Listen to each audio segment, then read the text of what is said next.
our special guest, Phil Goldberg, a proper introduction, but let me just give some background on today's webinar, just briefly pulling it up. So we're actually entering the 75th year anniversary of the publication of An Autobiography of a Yogi. By the way, I'm Ankur Patel, Director of Advancement for Hindu University of America. Thank you for joining us today for this special webinar. We're gonna have some more people joining us. We have just over 50. We had over 250 people register for today's webinar. I'm in San Leandro today, visiting my family. So if you could put where you are zooming in from in the chat, it's always exciting and inspirational to see people joining us from Montreal, California, Canada, Toronto, South Florida.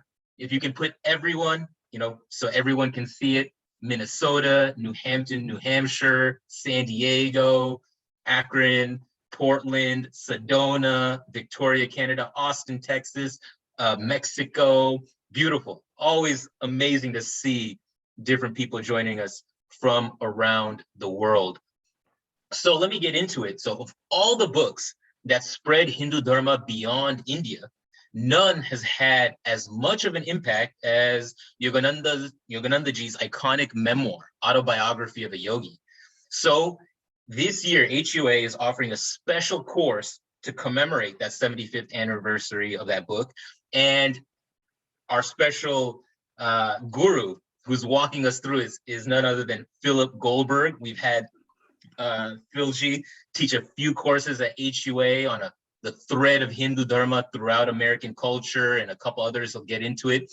But let me give our guest, Phil Goldberg, a quick little introduction now. Sorry, just dealing with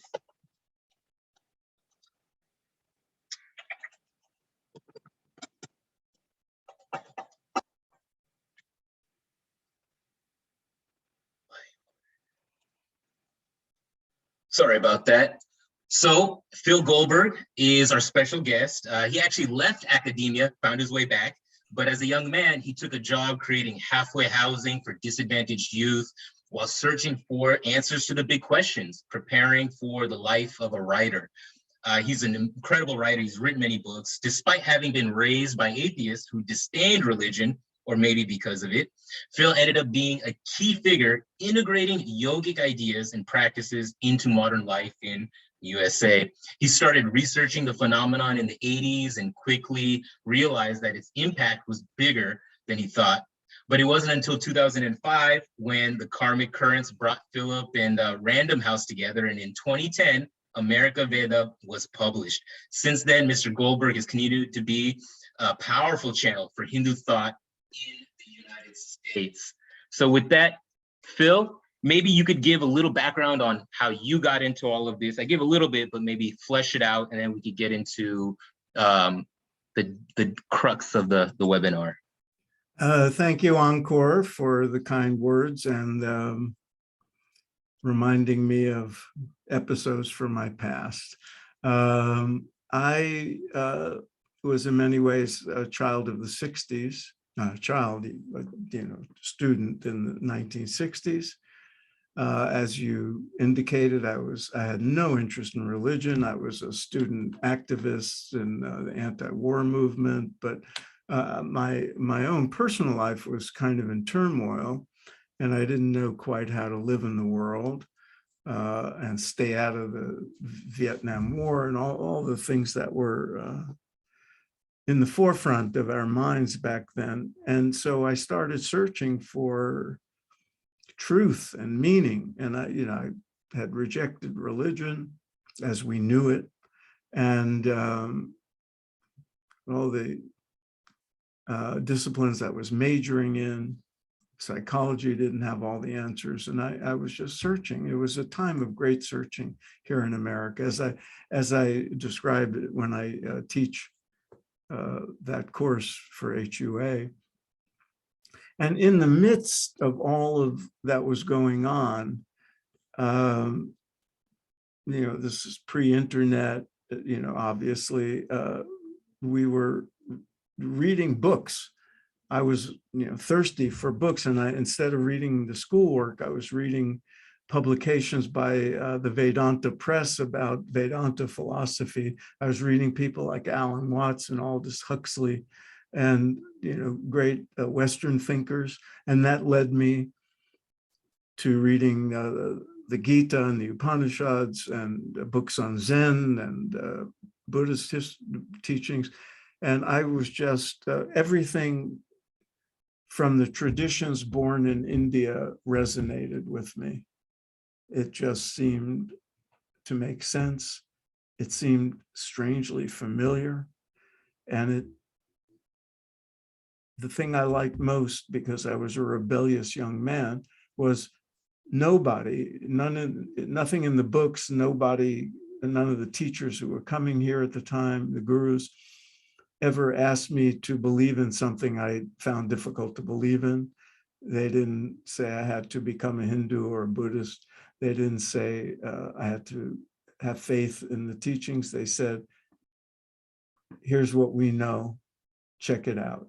And here are these methods, yogic methods, especially meditation.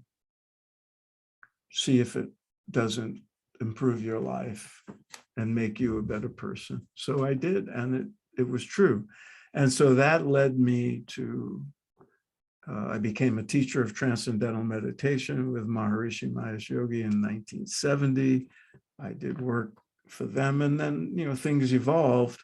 But that passion of India meeting America and the transformation of people like me in the bosom and the hands of these of Sanatana Dharma, of these eternal truths. It was always fascinating to me, it's how I lived my life. But then as a writer, I wanted to chronicle it all. I wanted to dive deep into the phenomenon that it represented, and that led to American Veda.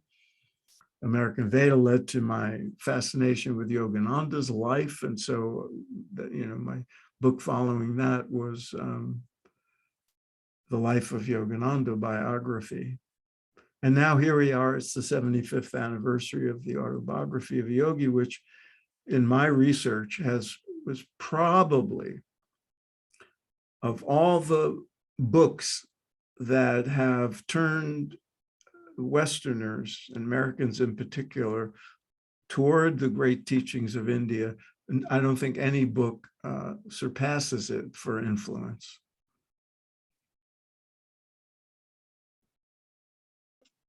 Right. Now, so let's dig into it a little bit. And you kind of touched on it already, but and then you wrote a book, right? So what interested you in writing that book on Yogananda Ji? And you kind of talked about it, but if you can elaborate on the journey of writing that book and who you connected with, and our audience would be curious. When I wrote American Veda, I profiled all the leading gurus who came here, all the swamis, yogacharyas, and the most important ones, meaning the ones who had the biggest impact on American culture, I devoted a whole chapter to. And some of the others, just got portions of a chapter, even though they deserved a lot. And in writing about Yogananda, and I should say, I never became a disciple of Yogananda's lineage. I never became a formal student of his, but he influenced me as he has so many millions of others. But in researching the chapter on him, I became fascinated with the human story of his life. And I realized we knew more about his early life, what led to the work he did and the fame he accrued, and the writing of Autobiography of a Yogi. I realized all that. We know more about that than we do with most gurus and swamis, who are usually very reticent to talk about their pre-Swami lives and their, before renouncing and becoming sannyasis. But Yogananda did, and in the Autobiography of a Yogi and in many of his talks and other writings. So we knew a lot, and I was fascinated by that human story. And but I only had one chapter to devote to him. And I remember thinking, I wish I had more space because it's a really interesting story. So after the American Veda came out and it was well received and all that, including among Yogananda disciples who appreciated my handling of him, the idea came to me that maybe I should write a genuine biography of this human being, this great teacher. And my first thought was, how do you write a biography about someone who's world famous for writing an autobiography? What's there to do? So I revisited it and I realized how much he left out of his own autobiography. And that the term autobiography is only partially true, because huge portions of the book are not about him at all. They're about other people he knew, great figures from Indian history, Gandhi and Ramana Maharshi and Anandamoy Ma, people he knew and met, legendary figures from India, and also prominent Americans and scientists. So there was a lot in the book, including, what it's most famous for, all the miracles and wonders. And I realized he left out big portions of his own life. I remember reading about him coming to America.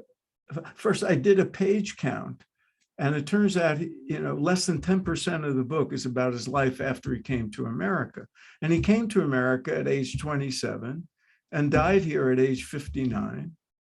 And all of that time, 32 years, except for 1 year when he went back to India, was here in the Americas, where he did his work, where he made his name. And I realized less than 10% of his book is about that.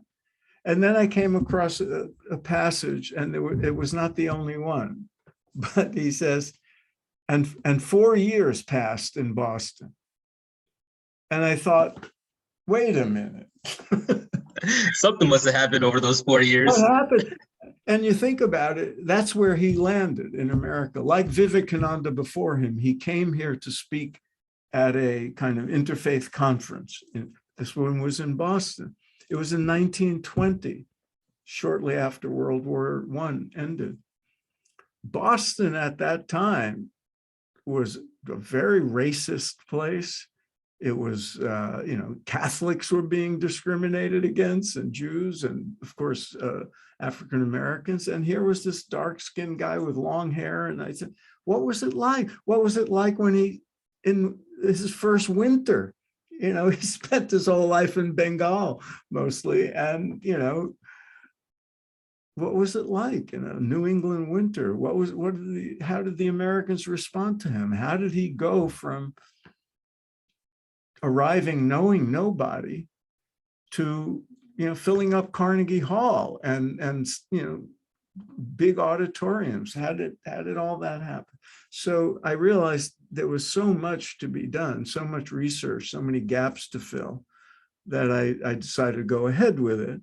And I got the cooperation of the organization he founded, Self-Realization Fellowship, and helping me with my research, and some of the other groups that have, split off. And I ended up having access to things and just digging in and doing research, including looking at government archives and discovering things like, for all but 5 years of his time in the West, he was a British subject. And then, independence came to India, to his great happiness. And then he lived a few more years. But all during that time, the Brits were spying on him, because he was a prominent supporter of Gandhi, and he was a prominent Indian, and maybe he was subversive. And they were he could have been deported back to India at any time for being whatever they would have labeled him. So a lot of those kind of things were fascinating, and things that are not only not in Autobiography of a Yogi, but also not in many official accounts of his life that I, was able to uncover. And, it's just a great story. Yeah, I'm excited. I'm sure a lot of our attendees have questions. You piqued so many different threads in that little why you ended up writing that. So if you have questions for Phil, put them in the Q&A box. We'll take them up in a little bit. But you touched on this also. So what are the different lineages and paramparas, right? That spawned off of Yoganandaji's teachings. What's the status of those? Who's leading them? And maybe the broader thing, how have they taken root, and how has his thoughts taken root and changed in successive generations over time? The parampara is small. He traces his lineage to the legendary Yogi Babaji, said to be hundreds of years old and appearing only, selective occasions to certain people. One of those people was said to be Lahiri Mahasya, who was a householder guru in Varanasi, within Benares. And Lahiri Mahasya said that he received the dispensation from Babaji to bring out the teachings of their certain branch of what came to be called Kriya Yoga that had been dormant. And Lahiri did that. And one of his disciples had been a householder named Sri Yukteswar, who then became a Swami. And Sri Yukteswar was Yogananda's guru. And all the whole story of those great teachers and how Yogananda came to meet Sri Yukteswar, all that is great narrative. And then Yogananda established the Ugoda Satsanga Society, which is still its name in India. And in America, it came to be called Self-Realization Fellowship. Obviously the English sort of language was more appealing to Americans. And that organization is what he founded and nurtured through his time here. And I have to say, he did not like organizations. He called them hornets' nests. He would much rather have been a sannyasi and not have to deal with organizations.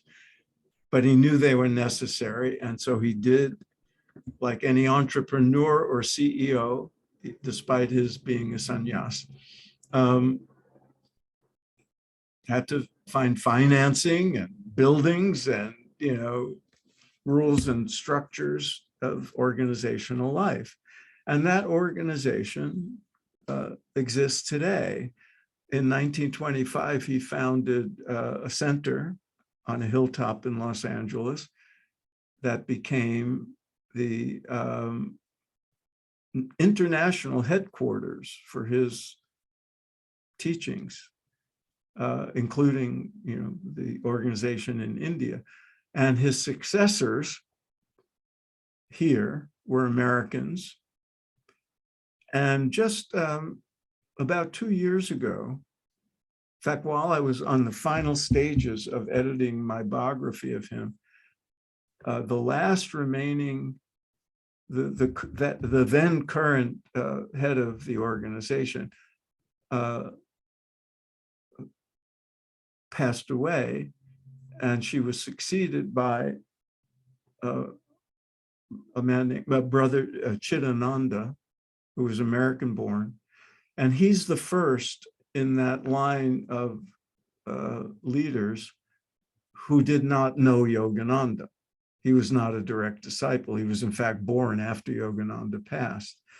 But none of them are gurus. So in the strict definition of parampara, it stops with Yogananda. He's the guru. He's the master. He's the guru figure. That organization is the primary organization and the biggest organization and the best known organization. Two smaller ones broke off led by people who were direct disciples of Yogananda in his last few years. And then for whatever reason, they left the Self-Realization Fellowship at a certain point and went on their own, teaching in the name of Yogananda, honoring the same parampara, but independently and running a smaller one. One is called Ananda Sangha worldwide.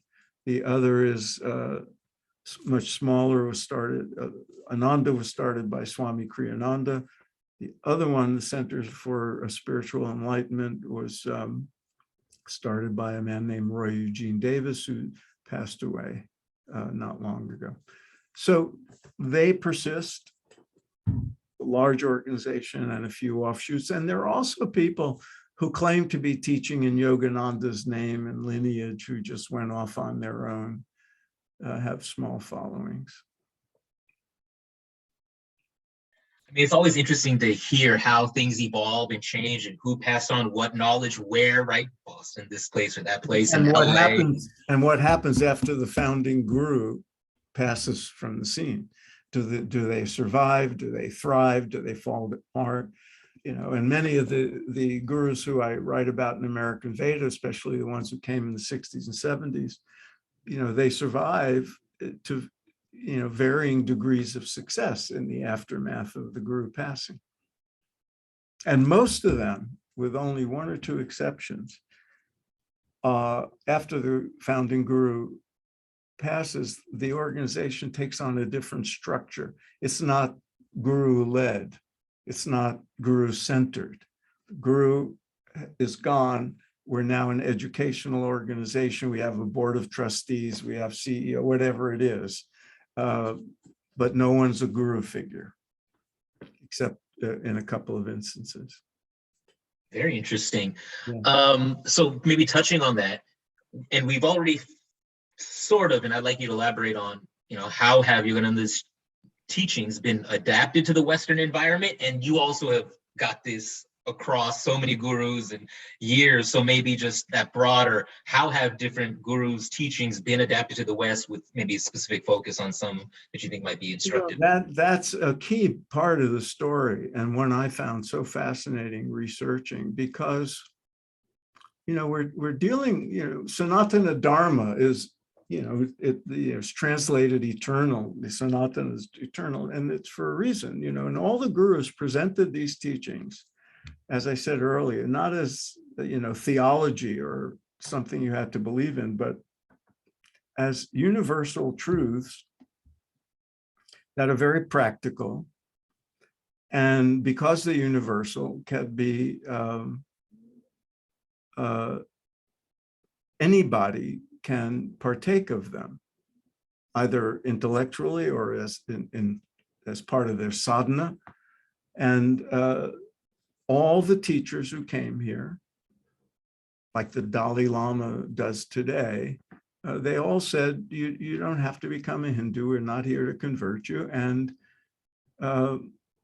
if you take these teachings and adapt them to your Christianity or your Judaism or your Islam or whatever, you will find it enriching. And if you're an atheist and a secularist and a man of science, whatever, also, you know, then there are methods of self-improvement and insight into life.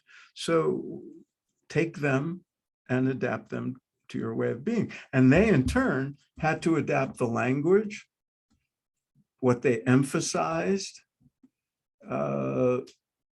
what they de-emphasized. And this sounds self-serving, but their mission was to reach people and to help them and give them something of value. So in order to get them in the door, so to speak, in order to not alienate them, in order to not frighten them or make them feel threatened, they adapted what they emphasized and the language they used.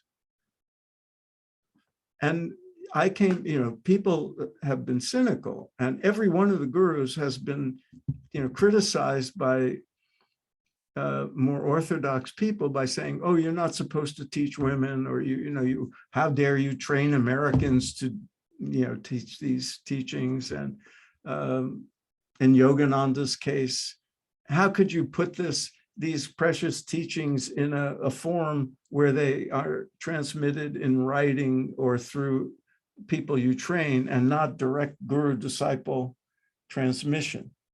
And he chose to reach more people by making some part of his teachings available in those ways, and some part only through personal initiation. So they all made these choices, and they all learned what Americans of that era, whatever era they were here, were interested in. And so one of the things I did when I was researching Yogananda's life is I kept looking at the way he taught. I mean, after he gave his talk at that conference, he was invited to speak at a church. And then people said, "Oh, come to my living room and I'll get some friends." And he was speaking to 10, 15 people in a living room. And a few years later was filling auditoriums. Well, how did that happen? Because he had something of value to give these people. And they said, "Oh, we'll rent a hall and you'll give a public lecture and we'll advertise." And he resisted at first. He said, "I don't want to do those things." And they said, "No, that's what we do in America." And so you think of a lecture title and you get people to come and hear a free lecture. And then if they want to learn yogic practices, you teach a course and they'll pay a fee. And, then you could pay the bills.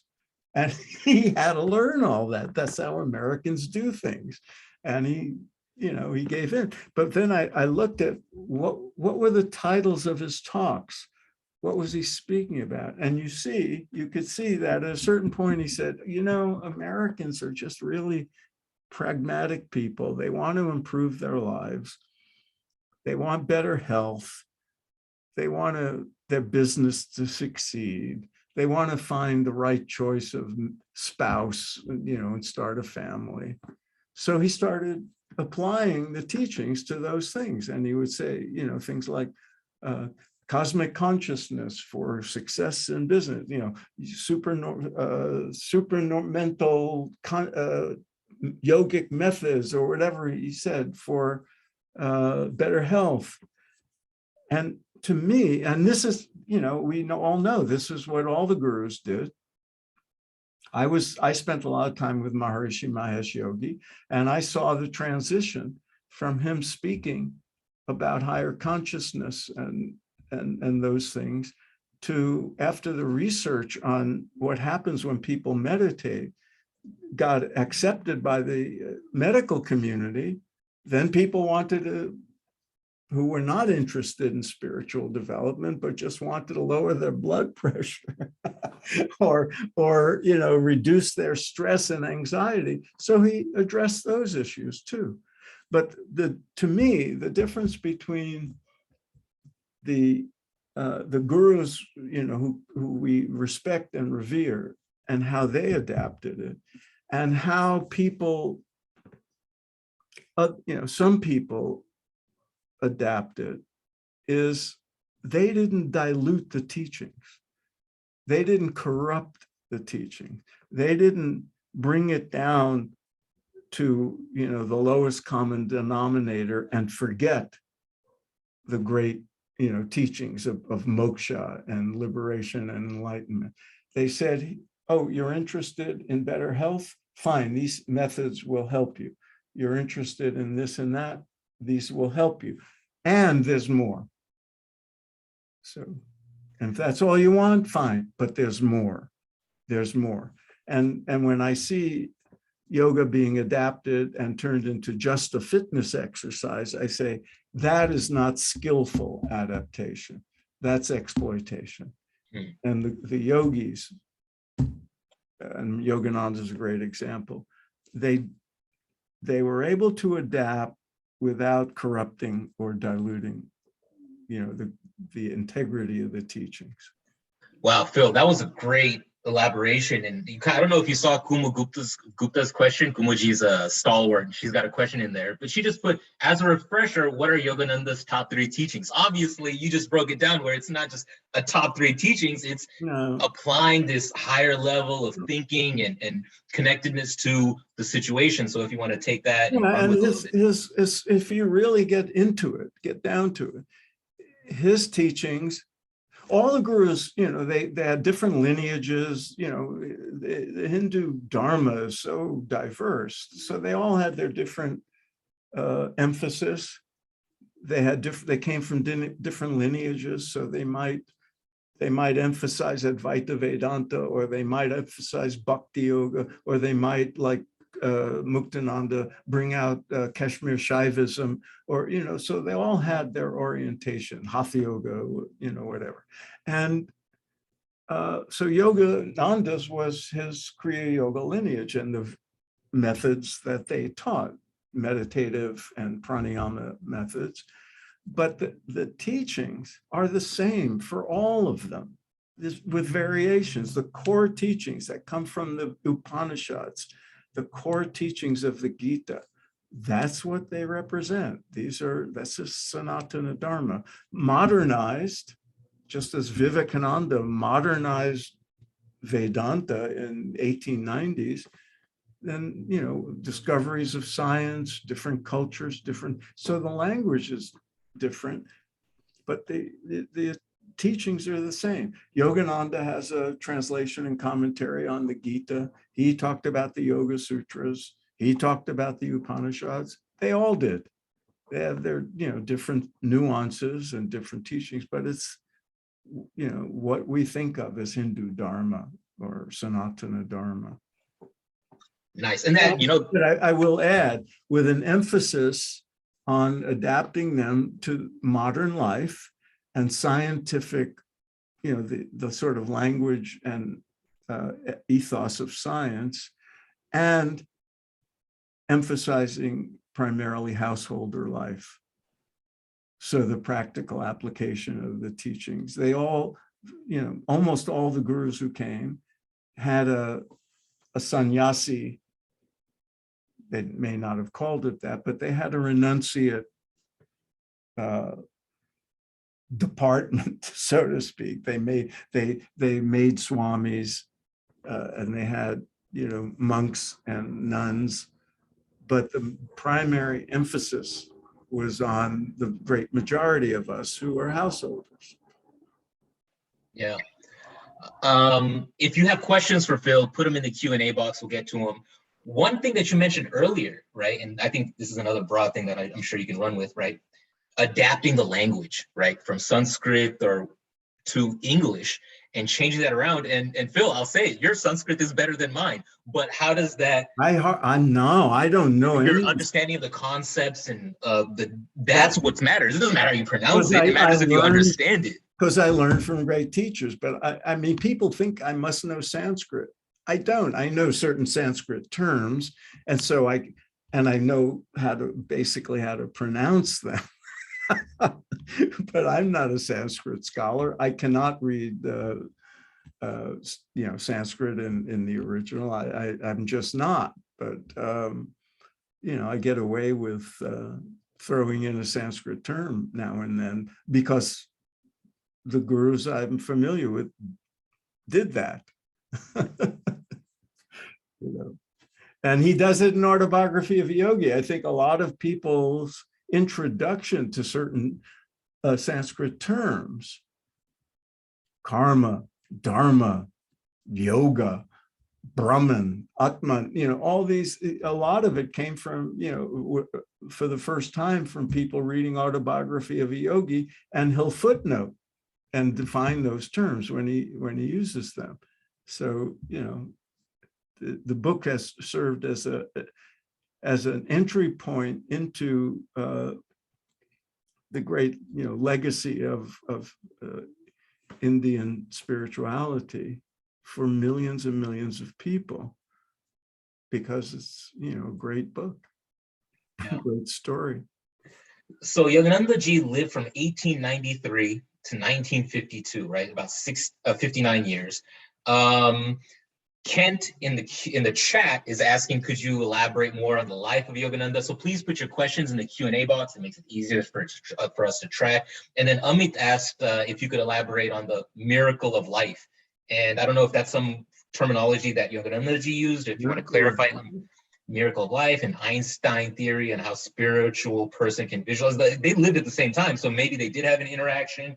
They never, I don't have any sign that they met, but he certainly knew about Einstein. I don't know how much Einstein knew about him.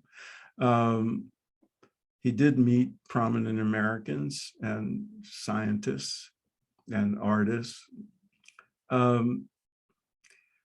Well, what to say? Well, you're going to learn more about his life in the course. Isn't that correct? Yes. And my biography of Yogananda is not the focal point of the upcoming course. We're going to go through Autobiography of a Yogi, which is an iconic book that influenced, millions and millions of people.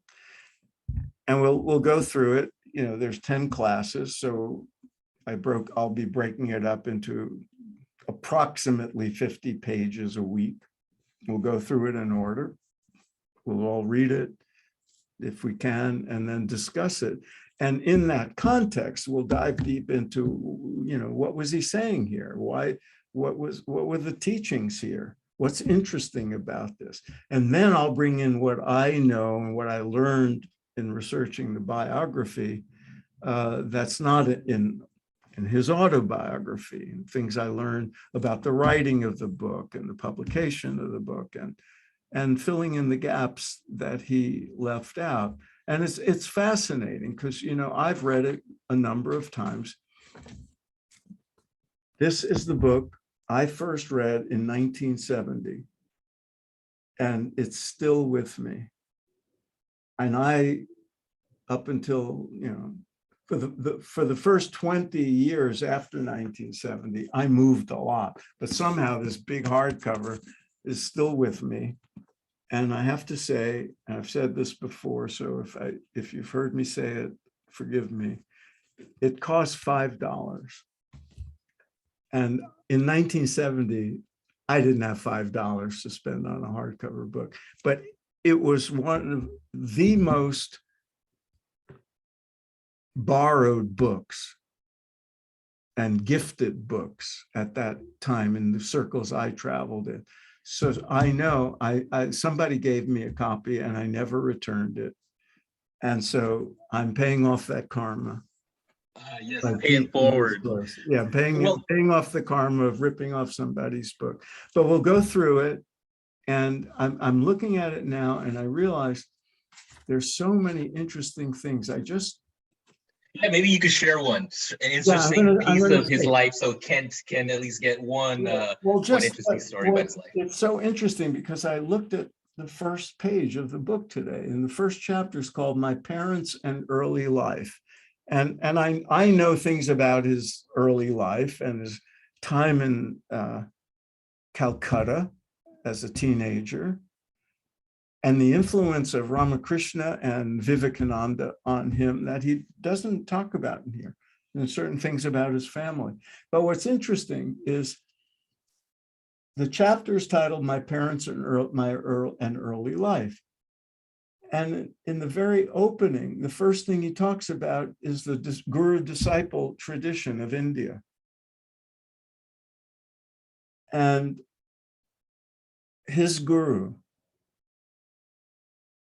And then in the next paragraph, a reference to his previous incarnations. So before you even get into the subject of the chapter, he's teaching you about gurus and he's telling you about reincarnation. So you're getting sort of the start of Hinduism 101, and it's supposed to be a chapter about his family.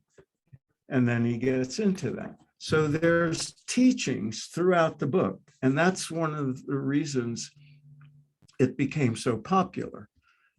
If you extract out the autobiographical stuff, the life story from the book, you'll probably still have 350 pages or something of other stuff, portraits of yogis and all that. And if you were to go through it, and somebody should do this, and just extract out his commentaries and introduction of Indian philosophy, we could say, or Hindu dharmic teachings and Indian history, you would have a book about that, a substantive book about all that. And of course, in his other works, because he was very prolific beyond Autobiography of a Yogi, there's tremendous amount of material there.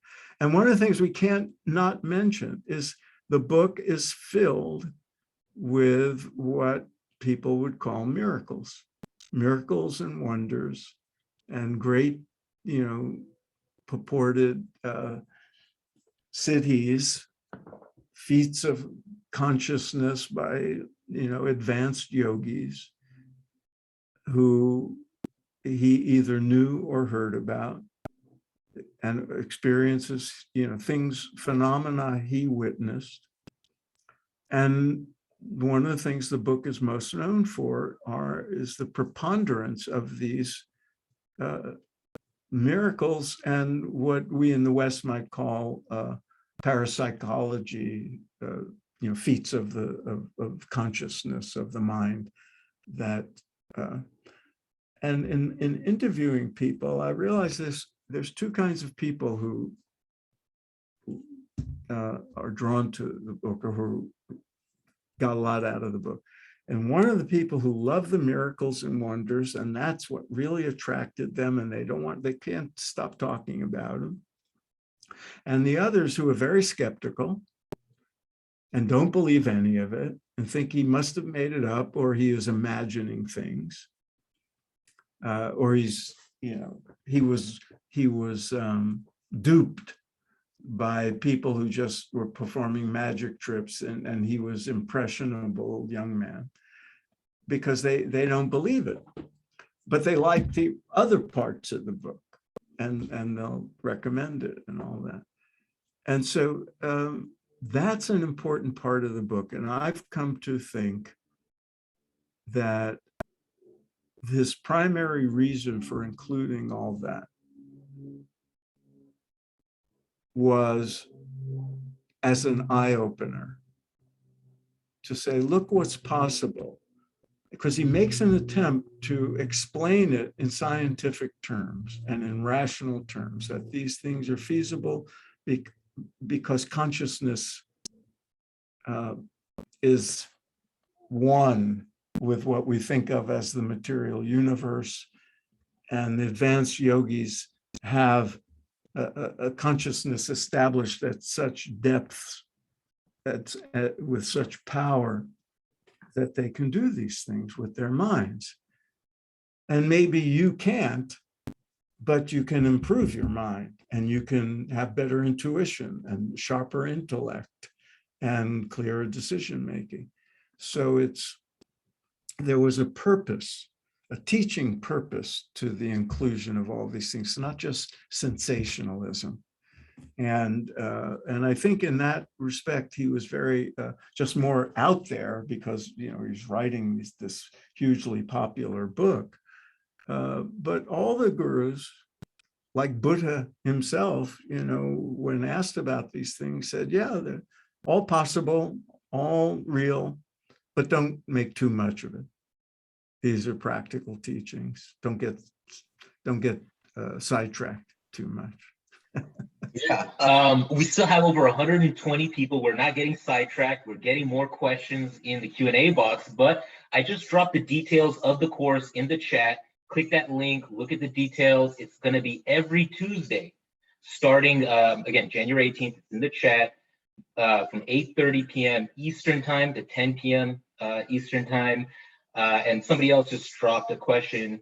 Is the course going to be live and interactive? Of course, that is what this is about. You're going to get to, and I know we're in webinar mode and we can't see your cameras, but during the course, if you want to talk about that, how the course will go. I'm going to want interaction, because part of the joy of doing this is not just hearing from me and whatever expertise I bring, but everybody.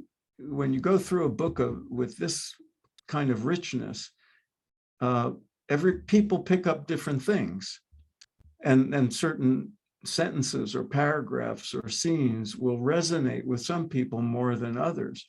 And in the sharing of it, we're all enriched by it, by hearing what other people find in the book and how it affected their lives, and what insights they bring to it. Yeah, so let me just launch this poll real quick. Are you interested in enrolling in this course? Yes, no, maybe you have questions. And I heard you say you're going to do kind of 50 pages a week. HUA in the University of America is on a quarter system, so you'll have 10 weeks of the course. We have a learning management system. Things will be, if there's questions or side articles, Phil will load them up into the learning management system. You'll have access. Classes will be recorded. You will have access afterwards if you miss one, but again, you want to be live. There's no limit to the number of people. I don't know if you have an ideal kind of range you're hoping so that you have enough interaction, but everyone can speak. It's just, please enroll. More the merrier. More the merrier, and we're glad to announce we have a $100 discount on this course until Monday night. So, or is it Tuesday night? Wow. We might extend it. So it's only going to be $200. So please do consider enrolling.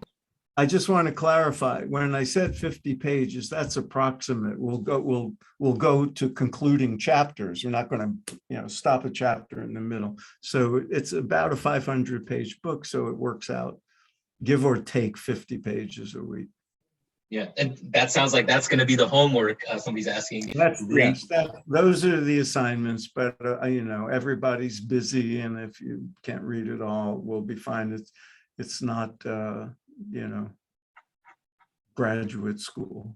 It's not like a required course where you'll be you can fail or something. Yeah, it is a part of the continuing education offerings in the University of America. We're flexible. We want you to participate, learn, engage in the best way for you. Again, the timing, it is what it is. Hopefully it fits your schedule. Please, again, if you haven't yet, let us know if you're interested. Yes, no, maybe, whichever way. We have about 42 people out of the 120 people still on this webinar who have filled it out. So just look for that poll, fill it out. We have a couple more questions. Again, put them in the Q&A box and not the chat, but this is kind of interesting. I don't see the name right now, but you studied under Maharishiji and taught in that space, and then you researched Yoganandaji's life. How do you compare the two, and especially as founders or, leaders of the popular American spiritual movements? They had a lot in common, other than both being Capricorns. They were January babies, as was Vivekananda, so a big, huge influence all three had, but they were each a generation apart. And, back in the day when I was becoming a TM teacher, I was actually getting ready to go be trained by Maharishi to teach us transcendental meditation when I read Autobiography of a Yogi. So I was already on my path, and I had my principal teacher. And but Yogananda was, I learned a lot, and I was supplemented by it. And they were very similar in that they were both incredibly hardworking. They both felt, they had a mission to bring these teachings to the West, and they were incredibly practical people. They were both monks who had to deal with people very much in the world, and had to deal with money issues and paying the bills and, hiring people and giving people responsibility and training people. This is not what they expected their lives to be when they took sannyasi vows, when they became, in one case, brahmachari, in another case, the swami. And so they didn't, but they felt they had this mission, and they were very practical people, both of them, and surrounded themselves with people with expertise and who knew how to run an organization and raise money and all that. They were uncompromising when it came to tradition and the teachings and the practices that they brought out. At the same time, they wanted to make those teachings available to as many people as possible. So they adapted in order to do that. They used modern technology in order to do that. They didn't compromise on the integrity of the teachings, but they democratized them. So teachings that were available only to a few in India or with a lot of prerequisites, they made them available, if not universally, but to people who wanted to learn and were qualified. They were able to adapt the teachings in that way. They all were received. They were both received with open arms by segments of the population, revered and venerated by Westerners, and at the same time had enemies. They had people who were trying to bring them down. They had people who they had to deal with racism. They had to deal with people who thought conservative Christians who thought they were corrupting the youth and preaching false religions and were doing the devil's work and attacked them. So they had similar challenges and similar strengths, and both of them were absolutely, what's the word? They worked hard at their mission, and they were both jolly. They both loved to laugh. They both liked to be silly. They both liked a good joke. Yogananda used to love practical jokes. And I could tell you from firsthand experience that when Maharishi became famous after the Beatles became his students, he became known in the press as the Giggling Guru, because he always laughed a lot. And I had, on a couple of occasions, the great satisfaction of making him laugh. And I can remember to this day. And then when I was researching Yogananda's books, I found some of his direct disciples writing, letters and memoirs about laughing with Yogananda. And so, that's part of what was similar about them. Nice. I mean, this is why you want to spend more time with Phil and learning about this, because he's going to give you these insights and personal stories that you're not going to hear anywhere else. And Sureshi, thank you for registering. Love to see people register during the webinar. Varadarajanji, thank you for registering as well. If you haven't already, please do consider it. We have a few more questions. We're at 4:53, Phil. I think we can get through everyone's questions. If you have more, we'll have to adjust, but just a few more. Yep, I guess the book is free online if you want to download it. That's great news and information. Thank you for sharing that. And somebody pointed out there is a audio version narrated by Ben Kingsley, who, as you all know, played Gandhi. So he gets to be Yogananda and Gandhi in the same line. Shantaji, thank you for letting us know you will be registering.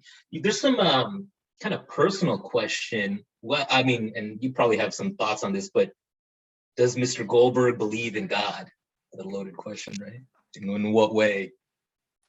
Well, I thought we were talking about Yogananda. He did. That was a very, I have to say, one of the things you see in him, he adapted.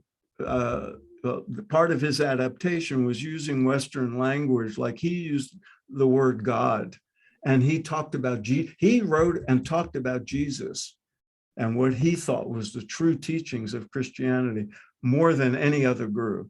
And, there's a 2-volume, 1,200-page collection of his writings about Jesus, which one, fascinating part of his life. Do I believe in God?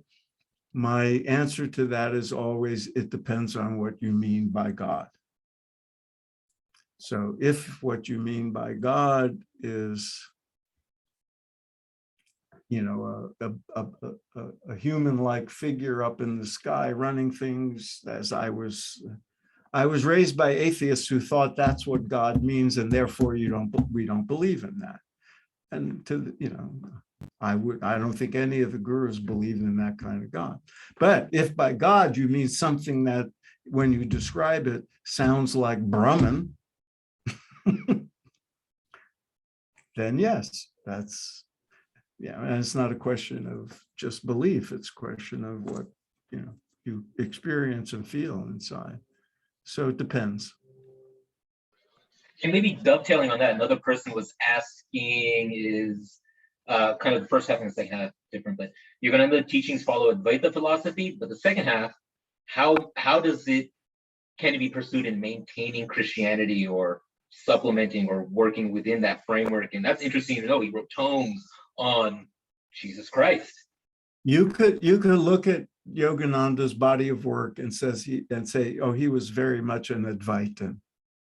You could also look at his work and say, oh, maybe qualified Advaita and Vedanta, maybe Vishishta Advaita, maybe even elements of dualism, of Dvaita Vedanta, because he was very much a bhakta. And, he talked about God a lot and Divine Mother and, prayer and chanting and kirtan. He once devoted a whole evening at Carnegie Hall to chanting, to doing, Sankirtan. So, he had elements of all those. And that's one of the things I find in all the successful gurus. They're not just one thing. They draw from the full repertoire of the Dharmic teachings, because it all has value. Different things have different value. What was the second part of the question? Oh, Christianity. One of the things about all the gurus, but especially Yogananda, because of how he spoke about Jesus, I can't tell you how many people I've interviewed over the years who were raised Christian and then turned their back on it, gave it up because they didn't like the institution of the church. They didn't, could no longer believe in some of the dogma, and they left. And many of them found their way to the gurus from India, or to Yogananda or somebody else.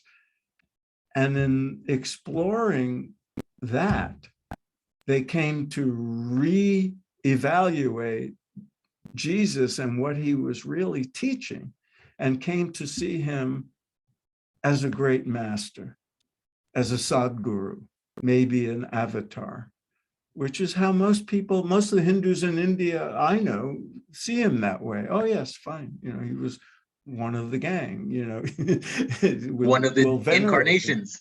Yeah, we'll hold him up as either, a great enlightened master or incarnation or whatever. And that's how Yogananda was presenting him, as this great yogi, essentially.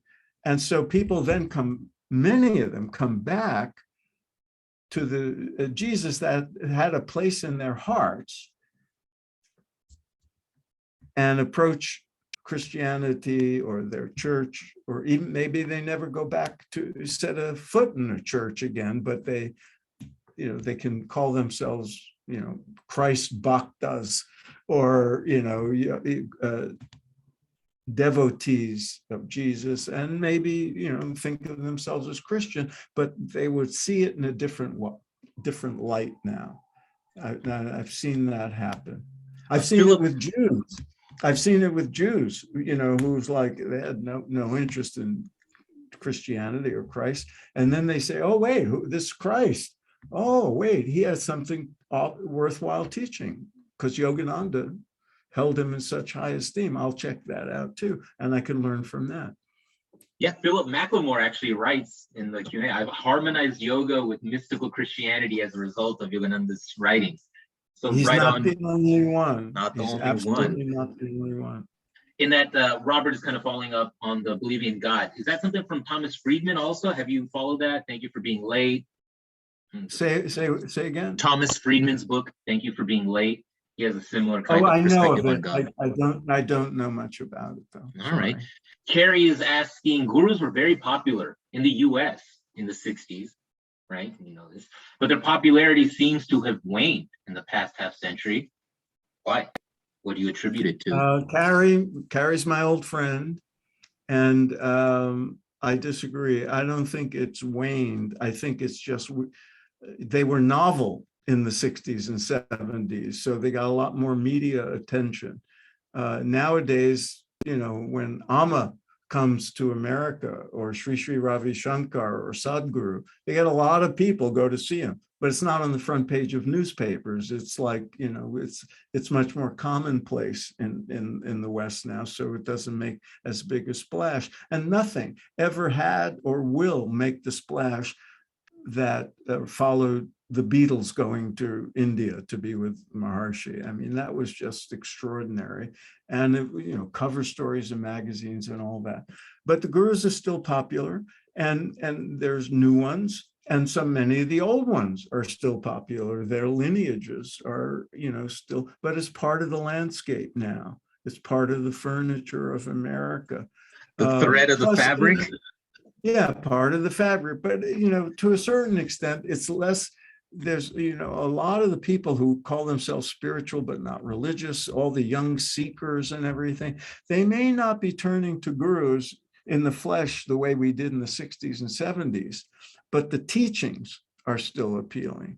And so, as I said earlier, Yogananda's teachings are still being perpetuated, but they're not being perpetuated by guru figures. They're people who are trained in his lineage.